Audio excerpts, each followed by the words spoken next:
नमस्कार, मैं डॉक्टर कल्पना वर्मा, वरिष्ठ आयुर्वेद चिकित्सा अधिकारी, राजकीय यौगिक चिकित्सा एवं अनुसंधान केंद्र बापू नगर से, जयपुर जिला कार्यालय बी जोन से हम आपके लिए एक वीडियो प्रेषित करने जा रहे हैं। बहुत बार ऐसे होता है कि हर 10वां व्यक्ति हमारे पास रिपोर्ट लेके आता है और वो होता है थायराइड। ये समस्या महिलाओं के साथ साथ पुरुषों में भी ये समस्या बढ़ने लग गई है। T3, T4, TSH ये तीनों डिसबैलेंस हो जाते हैं, कभी TSH बढ़ जाता है।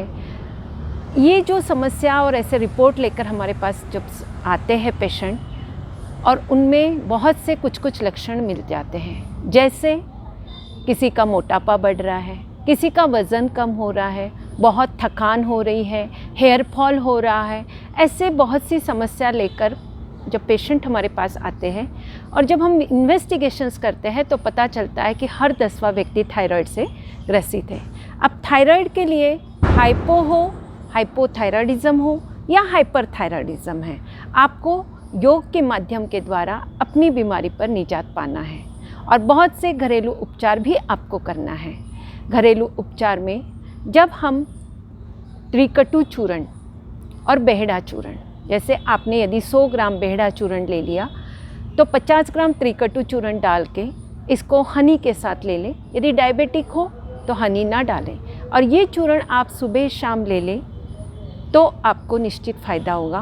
उसके साथ साथ सौंफ, धनिया और जीरा सब समान मात्रा में अधकुटा करके आप कूट लें उसको, और अधकुटा करके रात को 1 चम्मच पानी में भिगा लें और सुबह उठने के बाद में मसल कर छान कर वो पानी आप पी लें, या इसका काढ़ा बनाकर भी आप पी सकते हैं। जैसे काढ़ा बनाने के लिए विधि है, 1 गिलास पानी में वो जो भिगा हुआ है वो सारा पानी उबालने रख दें, इतना उबालें कि उसका 1/4 शेष रह जाए, और फिर छान कर आप वो सिप कर वो पानी पी लें, तब भी आपको निश्चित। उसी प्रकार आपको आहार पे भी बहुत ध्यान देना है। जिस आहार में बहुत ज़्यादा आयोडाइज होता है सॉल्ट, वो आपको यूज़ नहीं करना है। उसी प्रकार सेलेनियम जिसमें होता है, जैसे सनफ्लावर सीड्स है, आप ऐसी चीज़ें ज़्यादा से ज़्यादा काम में लेना है। कॉलीफ्लावर, कैबेज, इसके जैसे सब्जियां ज़्यादा काम में नहीं लेना है। आहार का ध्यान रखें, अपने विहार का ध्यान रखें और साथ साथ अपनी लाइफस्टाइल बहुत अच्छी रखें। आपको स्ट्रेस फ्री रहना है, उसके लिए आप कुछ भी कर सकते हैं। डांसिंग कर सकते हैं, आप एरोबिक कर सकते हैं, ब्रिस्क वॉक कर सकते हैं, साइकिलिंग कर सकते हैं, जो आपको अच्छा लगता है, स्विमिंग अच्छा लगता है, कुछ भी करें, पर आपको 1 घंटा ऐसे अलग से एक्सरसाइज करना है जिससे आपका स्ट्रेस कम हो जाएगा। तो ये सारी बातें ध्यान रखते के साथ साथ योग क्या करना है, योग में कौन से आसन करना है, उसका परिचय हम आपको आज कराएंगे। आइए, सबसे पहला आसन है उष्ट्रासन। उष्ट्रासन करने के लिए अब जो साधक पूर्ण उष्ट्रासन नहीं कर सकते हैं वो अर्ध उष्ट्रासन करें, और जो सिर्फ अर्ध उष्ट्रासन भी नहीं कर सकते वो सिर्फ उष्ट्रासन के टचेस करें। तो आइए स्टेप बाय स्टेप मैं आपको दिखाती हूँ किस प्रकार आपको करना है। इसके लिए आपको इस प्रकार घुटने के बल खड़े होना है। अब उष्ट्रासन टचेस करने के लिए थोड़ा सा आप ध्यान देना होगा। बस जैसे श्वास, ऐसे दोनों हाथ सामने लिए, श्वास लेते हुए पहले राइट हैंड से टच किया, थोड़ा सा पीछे देखा, फिर आगे लेफ्ट हैंड से टच किया और फिर आगे ऐसे 10-10 बार आप, जिनको नहीं करते आता है तो आप सिर्फ उष्ट्रासन टचेस भी करेंगे। इसको बोलते हैं उष्ट्रासन टचेस। बस ये एक्शन भी आप करोगे तब भी आपको बेनिफिट मिल जाएगा। ये हुआ टच करना है। अब किसी को नहीं करते आता है तो आप हाफ उष्ट्रासन कैसे करना है, दोनों हाथ इस प्रकार आप रख सकते हैं और श्वास लेते हुए धीरे धीरे गर्दन को पीछे लेके जाना, क्षमतानुसार रुकना और सीधा आना। इस वाले जैसे आपने हाथ रखे हैं तो यह हाथ आप कमर पे रखकर भी कर सकते हैं। इसमें भी कैसे करना है, जैसे श्वास लिया, थोड़ा सा पीछे की ओर गए, श्वास छोड़ा, सीधे। हर आसन पहले आप सेकंड में रुकने का प्रयास करें, फिर धीरे धीरे धीरे उसको बढ़ाते जाए। वो 1 मिनट से 3 मिनट, 3 मिनट से 5 मिनट एक एक आसन में रुकने का अभ्यास करेंगे, निश्चित आपको फ़ायदा होगा। अब पूर्ण उष्ट्रासन कैसे करना है, उसके लिए श्वास लेते हुए धीरे धीरे दोनों हाथों से राइट हैंड से राइट पैर का टखना पकड़ लिया, लेफ्ट हैंड से और पीछे की ओर ले,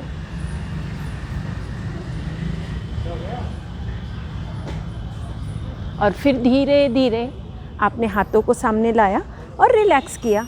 ये है पहला आसन उष्ट्रासन। अब आपको करना है सुप्त वज्रासन। इसके लिए आपको वज्रासन की स्थिति में बैठना पड़ेगा इस प्रकार। वज्रासन में बैठने के बाद धीरे धीरे कोहनी का सहारा लेते हुए इस प्रकार आप धीरे धीरे पीछे की ओर जाएंगे।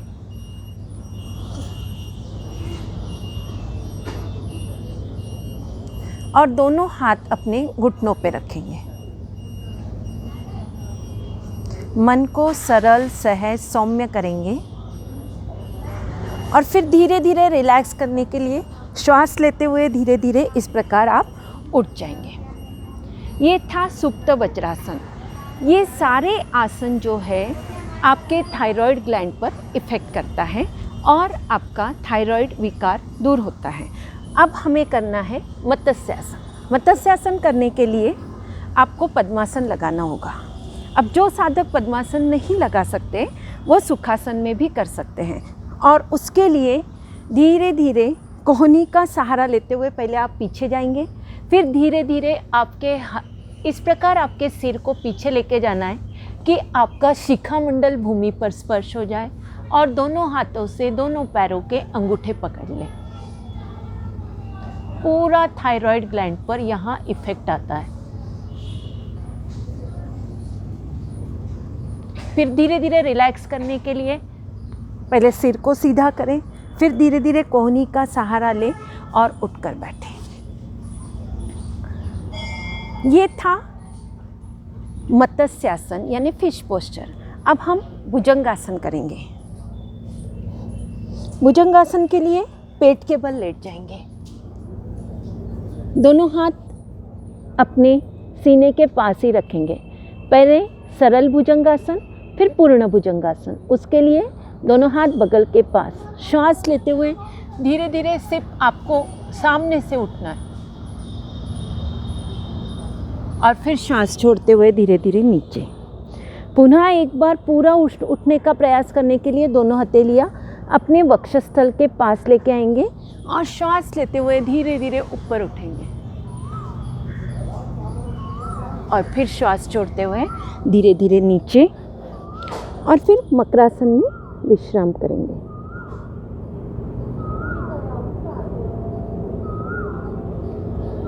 ये था भुजंगासन का अभ्यास।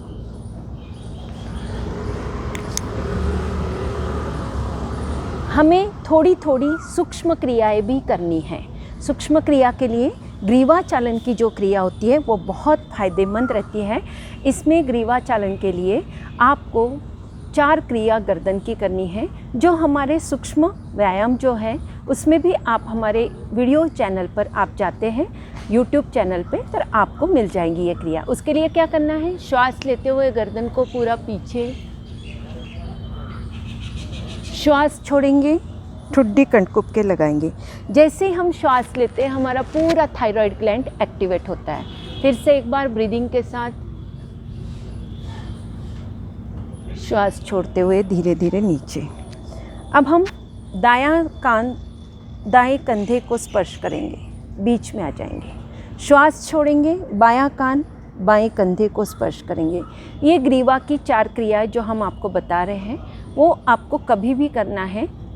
श्वास छोड़ते हुए पूरा गर्दन को दाईं ओर बीच में आ जाना है, फिर बाईं ओर, फिर बीच में आ जाना है। और ग्रीवा चालन की क्रिया जो ठुड्डी कंठकुप के लगाएंगे और गर्दन को धीरे धीरे दाएं से बाएं इस प्रकार और फिर बाएं से दाएं धीरे धीरे आपको ये ग्रीवा चक्र पूरा करना है। हमने तो आपको एक एक बार करके दिखाया है, आपको हर आसन हर क्रिया 5-5 बार करनी है। इसमें हमें सूर्य नमस्कार का भी अभ्यास, ये पूरा थायराइड का पैकेज हम बता रहे हैं। अब हमें करना है सूर्य नमस्कार का अभ्यास। वैसे आप हमारे YouTube चैनल पर जाएंगे तो हमने उसमें 12 स्टेप का और 24 स्टेप का सूर्य नमस्कार बताया है। एक बार हम 12 स्टेप का सूर्य नमस्कार आपको करके दिखाते हैं। उसके लिए अपने स्थान पर खड़े हो जाएंगे। दोनों हाथों से नमन करेंगे। श्वास लेते हुए दोनों हाथों को ऊपर की ओर, पीछे की ओर, जितना आप पीछे जा सकते पीछे जाएंगे। श्वास छोड़ेंगे, बिल्कुल स्लो मोशन में करना है आपको। धीरे धीरे अपने फोरहेड को टच करने की कोशिश करेंगे। फिर लेफ्ट लेग को पीछे लेके जाएंगे, दृष्टि आसमान में रखेंगे। दूसरा पैर भी पीछे जाएगा, झुके झुके अपनी नाभि को देखेंगे, एड़ी पंजे टिका के रखेंगे। फिर घुटना, ठुड्डी, छाती ज़मीन को स्पर्श करते हुए इस प्रकार आप अष्टांग नमन में आएंगे। फिर श्वास लेते हुए धीरे धीरे भुजंगासन में आएंगे। पुनः पर्वतासन में आए। अपनी नाभि चक्र पर पूरा ध्यान केंद्रित करें। फिर श्वास लेते हुए लेफ्ट पैर को दोनों हाथों के बीच में, दूसरा पैर भी आगे ले आए। फिर श्वास लेते हुए ऊपर और श्वास छोड़ते हुए नमन। ऐसे हम सूर्य नमस्कार की आवृत्ति करेंगे। ऐसे आपको करना है, एक बार, फिर दूसरे पैर से, फिर तीसरे पैर से। इस प्रकार आपको कम से कम 10 से 12 सूर्य नमस्कार करना है। और फिर अंतिम में आपको प्राणायाम करना है। प्राणायाम, वैसे तो पूरा प्राणायाम आपके इंडोक्राइनल जो डिस्टर्बेंस है उसके लिए पूरा प्राणायाम करना चाहिए। फिर भी यदि किसी को सिप उज्जयी प्राणायाम और कपालभाति प्राणायाम और मेडिटेशन करते हैं तब भी उनको बेनिफिट पूरा मिलता है, जो थायराइड पैकेज को कंप्लीट करता है। अब कपालभाति आप हमारे चैनल पर जाकर देख सकते हैं। शॉर्ट में हम आपको तीनों का परिचय करा देते हैं। उसके लिए आप वायु मुद्रा, या यदि बहुत ज़्यादा मोटापा होता है तो सूर्य मुद्रा के साथ इस प्रकार लगा के पूरा ध्यान नाभि पर केंद्रित करते हुए इस प्रकार नाभि पर केंद्रित करें। श्वास छोड़े पेट अंदर।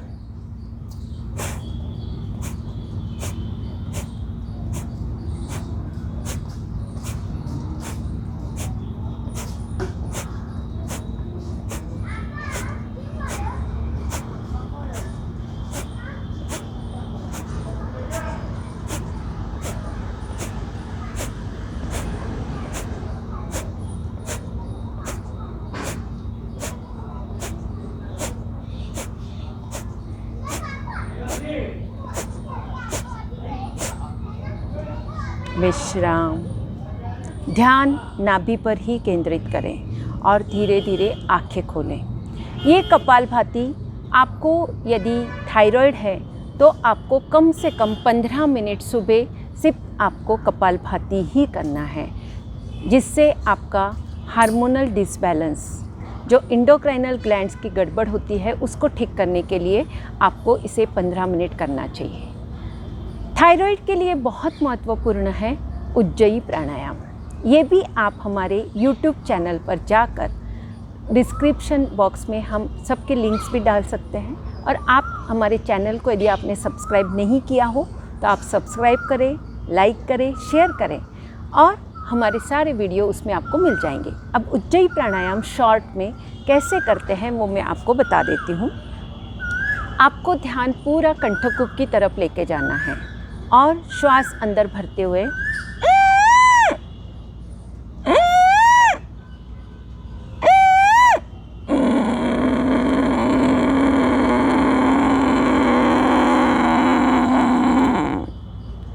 ठुड्डी को कंठकूप के लगाएंगे, जालंधर बंद लगा के रखेंगे।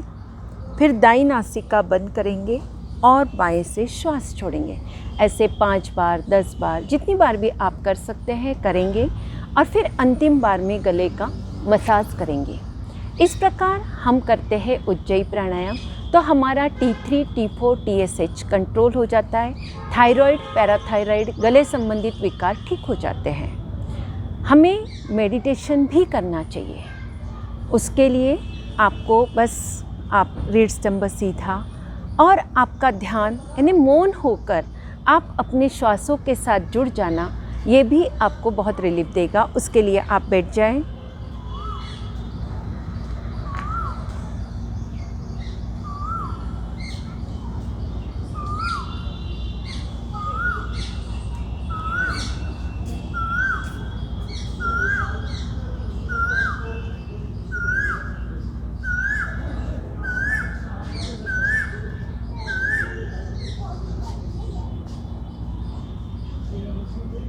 धीरे धीरे दोनों हाथों को ऊपर ले जाएंगे।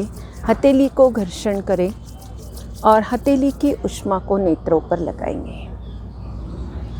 ये वीडियो बहुत ज़्यादा बड़ा नहीं होना चाहिए, इसलिए हमने शॉर्ट में पूरा थायराइड का पैकेज, थायराइड रोगी को क्या क्या करना चाहिए, कैसे आहार लेना चाहिए, वो आप तक पहुंचाने की कोशिश की है।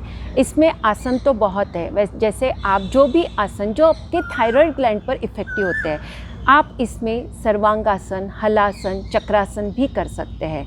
2 आसन हम आपको और बता देते हैं, वीडियो बहुत लंबा हो जाएगा। आइए पहले सर्वांगासन कैसे करते हैं वो भी हम आपको परिचय, ये करना ही करना है थायराइड के लिए। आपको धीरे धीरे आपके लेट जाना है। उसके बाद धीरे धीरे दोनों हाथ अपने पास रखना है। श्वास लेते हुए धीरे धीरे दोनों पैरों को 90 डिग्री में ऊपर लेके जाना है। जब 90 डिग्री में ऊपर लेके जाते हैं तब हमारे कोहनी का सहारा नहीं, इस प्रकार आपको कोहनी का सहारा लेते हुए धीरे धीरे अपने बॉडी को पूरा और ऊपर उठाना है सर्वांगासन में। और इसी स्थिति में जब हम पीछे जाते हैं, हल के अनुसार आकृति करते हैं तो हलासन। इस प्रकार आपको करना है। पहले हम सर्वांगासन करके दिखाएंगे। श्वास लेते हुए पूरा ऊपर उठना है, धीरे धीरे अपनी कोहनी का सहारा लेते हुए इस प्रकार अपने शरीर को पूरा सीधा करना है, लंबवत करना है। ये आप सर्वांगासन की स्थिति में रहेंगे। और फिर धीरे धीरे हलासन में आने के लिए दोनों पैरों को पीछे की ओर लेके जाएंगे, हल के अनुसार आकृति करेंगे। और फिर आप कर्णपीडासन करते हुए धीरे धीरे फिर से दोनों पैरों को सीधा करेंगे और फिर धीरे धीरे कमर के भाग को धीरे धीरे नीचे रखेंगे और पैरों को नीचे ले आएंगे। ये 2 आसन भी आप उसमें ऐड कर सकते हैं। और फिर बाईं करवट लेते हुए उठकर बैठेंगे। ये जो भी आसन है जो हमारे थायराइड ग्लैंड पर इफ़ेक्टिव होते हैं, वो सारे आसन आपको करना है और स्वस्थ रहना है। आपके स्वस्थ लाभ के लिए शुभकामना देते हुए वीडियो को यहीं से हम विदाई देते हैं। धन्यवाद।